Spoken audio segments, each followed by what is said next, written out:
अस्सलामुअलैकुम, welcome back to my informative and educational channel ऐसे videos. तो यार यहाँ वहाँ ख्वार होने से बेहतर है इस वीडियो को मुकम्मल देख लो, शायद आपको आपके तमाम सवालों के जवाब इस वीडियो के अंदर मिल जाएं। इस वीडियो का जो मेन टॉपिक है वो ये है कि स्पेशल ब्रांच की वेरिफिकेशन में आने वाले मसाइल जो उम्मीदवारों को पेश आ रहे हैं उन पर आज हम डिस्कस करेंगे। अच्छा, सबसे पहले ये हो रहा है कि बहुत सारे कैंडिडेट ऐसे हैं जिनका जो है ना फॉर्म रिजेक्ट हो रहा है। अब रिजेक्शन में क्यों जा रहा है पता है? रिजेक्शन में इसलिए जा रहा है मेरे भाई, वो लोग क्या कर रहे हैं, वहाँ पर जब डॉक्यूमेंट्स अपलोड कर रहे हैं तो हर डॉक्यूमेंट्स के अपलोड करने का एक फॉर्मेट गिवन है। फॉर्मेट को समझो। जो पिक्चर्स हैं वो जेपीईजी फॉर्मेट में अपलोड होंगी। आपके जो डॉक्यूमेंट्स हैं जिसमें यूटिलिटी बिल है, ऑफ़र लेटर है, आपका जो है ना एफिडेविट है जो कि स्टाम्प पे बनेगा, वो भी पीडीएफ में अपलोड होगा। ठीक है। अब एफिडेविट कुछ लोग क्या कर रहे हैं, जिस तरह मैं पैटर्न सेंड कर रहा हूँ व्हाट्सएप ग्रुप के अंदर, तो वो लोग क्या कर रहे हैं, उस पैटर्न का ही प्रिंट निकाल रहे हैं, उसी को फिल कर रहे हैं ब्लैंक पेज के ऊपर, वाइट पेपर के ऊपर, उसको अपलोड कर रहे हैं। तो यार ऐसे नहीं चलता। स्टाम्प पेपर के ऊपर आपने बनवाना है, टाइप करवाना है, प्रिंट करवाना है, अपना नाम पेन से भी लिख सकते हैं या कंप्यूटर वाले से टाइप भी करवा सकते हैं। अब स्टाम्प पेपर सवाल करते हैं, स्टाम्प पेपर अटेस्टेड होना ज़रूरी है या नहीं ज़रूरी है? तो मेरी भाई, जब भी आप स्टाम्प पेपर बनवाते हैं ना तो उस पर ऑथ कमिश्नर का स्टैंप होता है, वो उस स्टाम्प पेपर को ऑलरेडी अटेस्टेड बना देता है। ठीक है, गुड हो गया। उसके अलावा भाई हमारे पास ऑफ़र लेटर और सीरियल नंबर वाला क्या सीन है?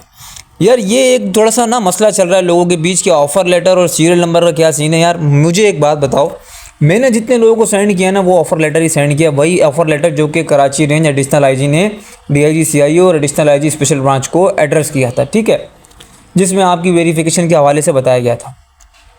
अब कुछ लोग मुझे ही आके कह रहे हैं कि यार सर हम वो सीरियल नंबर वाला जो वो लिस्ट है उसका प्रिंट करके अपलोड कर दें। तो मुझे आप एक बात बताओ, अब आप सीरियल नंबर कौन सा वाला अपलोड करोगे, एसटीएस वाला, थाने वाला, कौन सा?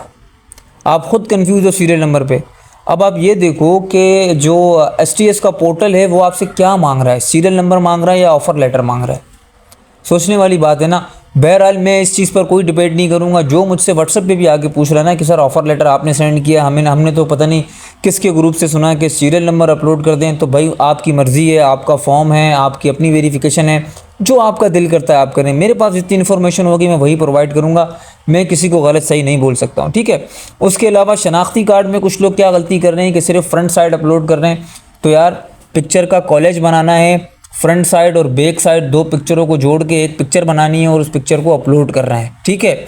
उसके अलावा ट्रैकिंग आईडी, कुछ लोग क्या कर रहे हैं कि ट्रैकिंग जो आईडी है ना, ट्रैकिंग आईडी को महफूज नहीं कर रहे, सेव नहीं कर रहे, फिर उसके बाद वो लोग दोबारा अप्लाई करने के लिए जा रहे हैं जबकि वो ऑलरेडी अप्लाई कर चुके हैं। तो उनको एक एरर का सामना करना पड़ रहा है जिसमें लिखा हुआ है कि जो है ना application already exist after 3 months, इस तरह का कुछ एरर आ रहे हैं उनको। ठीक है। तो यार ट्रैकिंग आईडी अपनी संभाल के रखो, क्योंकि आपको दोबारा जब अपनी एप्लीकेशन ट्रैक करनी पड़ जाए तो आप इजीली अपनी एप्लीकेशन को देख सको कि आया कि मेरी एप्लीकेशन इन प्रोसेस है अभी तक, या वेरीफाइड हो गई है, या कोई मसला पेश आ गया, ताकि आप फ़ौरन उस मसले का हल कर सको।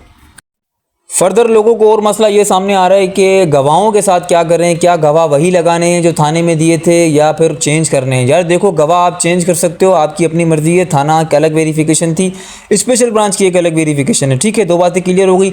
अब कुछ लोगों ने क्या हरकतें की हैं कि थाने के अंदर जो गवाहों के विटनेस दिए हैं उनमें से माशाल्लाह से विटनेस भी सीआरओ माशाल्लाह क्वालिफाइड थे, कोई ना कोई क्रिमिनल एक्टिविटी में इन्वॉल्व थे। अब मुझे मैसेज करने कि सर कोई क्रिमिनल एक्टिविटी में हमारा गवाह इन्वॉल्व था, तो अब हम क्या करें? तो यार देखो, हमेशा याद रखना, जब कोई काम आप कर बैठो तो फिर उस पर अफसोस करने की कोई ज़रूरत नहीं है, परेशान होने वाली कोई बात नहीं। अगर आपने कर दिया तो आपका गवाह किसी एक्टिविटी में इन्वॉल्व है, इंशाल्लाह आप पर कोई बात नहीं आएगी। वो एक अलग बात है कि उस गवाह की वजह से आप पर आपकी इमेज पर एक बुरा इम्पैक्ट पड़े, वो एक अलग सीन है, लेकिन इंशाल्लाह आपकी वेरिफिकेशन पर कोई ऐसा मसला नहीं होगा।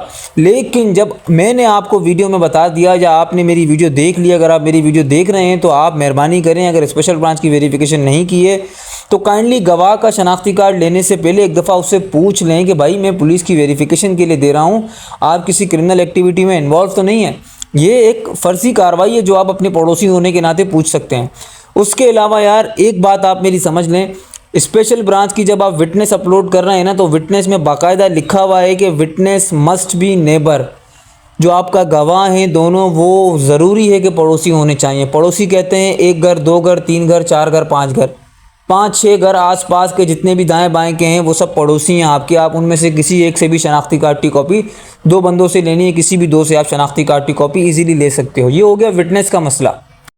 उसके अलावा अगर कोई कहता है कि सर मेरे ऊपर, अच्छा मेरे पास भी कोई कैंडिडेट्स आए हैं कहते हैं कि सर मुझ पर एफआईआर हुई थी आज से 2 साल पहले 2022 के अंदर, तो अब क्या मैं वेरिफिकेशन पास कर पाऊंगा या नहीं।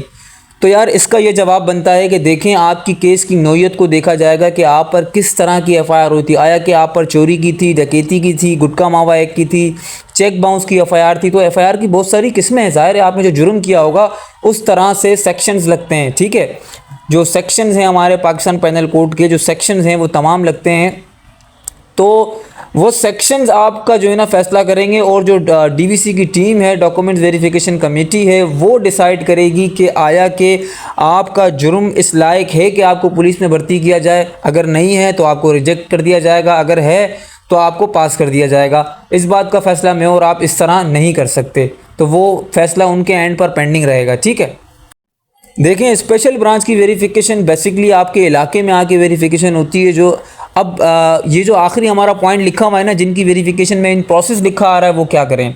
इन प्रोसेस का मतलब ये होता है कि आपकी वेरिफिकेशन अभी चल रही है, गुजर रही है। अब वेरिफिकेशन में होता क्या है, जब आप वेरिफिकेशन के लिए अप्लाई करते हैं तो आपकी वेरिफिकेशन किसी अफसर के मातहत की जाती है कि भाई आपने इन जमानों की वेरिफिकेशन करनी है। फॉर एग्जांपल अगर वहाँ पर कोई ऐसा अफसर है जो कि केवाड़ी में रहता है या सेंट्रल में रहता है या साउथ में रहता है, तो उसको 15-20 बंदे दे दिए जाएंगे कि भाई आपने इनकी वेरिफिकेशन करनी है। वो आएगा बेसिकली जो गवाह आपने डाले हैं उनसे फ़ोन करके पूछ लेगा, या इलाके में आके किसी चीज़ की दुकान से या कहीं पर भी करीबी जाके पूछ लेगा, यार इस तरह के बंदे को आप जानते हो, कैसा लड़का है, समझ रहे हो, चाल चलन कैसे हैं, ये कैसा है। या फिर उनकी अपनी ही इतनी इन्फॉर्मेशन होती है, इतने मुखबराने ख़ास होते हैं, तो वो उनके ज़रिए भी पता कर सकते हैं। बहरहाल ये इनका अपना वर्किंग प्रोसीजर है, वो कैसे भी करते हैं।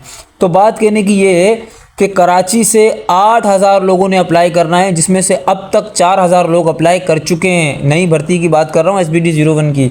4,000 लोग अप्लाई कर चुके हैं। अब आप मुझे बताएं 4,000 लोग जब एक साथ एक पोर्टल पर अप्लाई करेंगे तो कितना लोड पड़ेगा। जब लोड पड़ रहा है जिसकी वजह से आपकी एप्लीकेशन 3-4 दिनों तक इन प्रोसेस जा रही है, वो लोग फ़ैसला नहीं ले पा रहे। समझ रहे हैं बात को। तो धीरे धीरे जो है ना ये बर्डन कम होगा और आपका इन प्रोसेस इंशाल्लाह वेरीफाइड में चेंज हो जाएगा। आपने इन बातों का ख्याल रखना है जो मैंने बातें बताई हैं। ये तमाम मसले लोग गलतियां कर रहे हैं, फिर उनका फॉर्म रिजेक्शन में जा रहा है, फिर वो रो रहे हैं कि सर हमसे ये हो गया, सर हमसे वो हो गया, सर हमसे ये हो गया। तो यार कोशिश करो हमेशा चीज़ों को देखभाल के डालो। जिस तरह मैंने बताया, जो चीज़ें PDF में अपलोड होंगी उसको आपने PDF फॉर्मेट में अपलोड करना है। जो आपने JPG में अपलोड करनी है, JPG बेसिकली कहते हैं पिक्चर को। पिक्चर का जो फाइल एक्सटेंशन होता है ना, अगर आप कंप्यूटर से रिलेटेड हैं और मेरी वीडियो देख रहे हैं तो आपको समझ आएगा। जो हर फाइल का कंप्यूटर सॉफ्टवेयर की फील्ड में एक फ़ाइल एक्सटेंशन होता है, ठीक है। तो JPEG बेसिकली एक पिक्चर होती है, उसके 2-3 फॉर्मेट होते हैं, JPEG, JPJ और PNG, ठीक है, ये फॉर्मेट हैं। इसी तरह PDF भी एक फॉर्मेट है। तो जो डॉक्यूमेंट आपको PDF में अपलोड करने का कहा जाए, वहाँ लिखा हुआ है डॉक्यूमेंट के आगे कि आपने PDF में अपलोड करना है, तो आप सिंपल PDF में अपलोड करें उसको। जिसको आपने पिक्चर फॉर्मेट पे अपलोड करना है मेरे भाई, तो उसको पिक्चर में अपलोड करें। उम्मीद करता हूँ यहाँ तक आपको वीडियो समझ में आई होगी, और मेहरबानी करें, आप लोग ग्रुप ज्वाइन कर लिया आप लोगों ने, आप लोग कॉल्स करते हैं। यकीन करें मैं अकेला बंदा हूँ, आप लोग हज़ारों की तादाद में, फिर भी मैं कोशिश करता हूँ कि हर एक को जवाब दूँ, और यकीनन मैं हर एक को जवाब देता भी हूँ, यहाँ यूट्यूब के कमेंट सेक्शन के अंदर भी और व्हाट्सएप के ग्रुप के अंदर भी। तो यार इस मैटर पर मैंने एक कंप्लीट वीडियो भी बनाई हुई है, जो है ना स्पेशल ब्रांच की वेरिफिकेशन कैसे अप्लाई करनी है। अगर आपको समझ नहीं आ रहा तो आप मेरी वो वीडियो भी देख सकते हैं, मैं लिंक डिस्क्रिप्शन में नीचे डाल रहा हूँ, ठीक है। उसके अलावा मिलते हैं नेक्स्ट वीडियो में भाइयों, तब तक के लिए अल्लाह हाफिज़।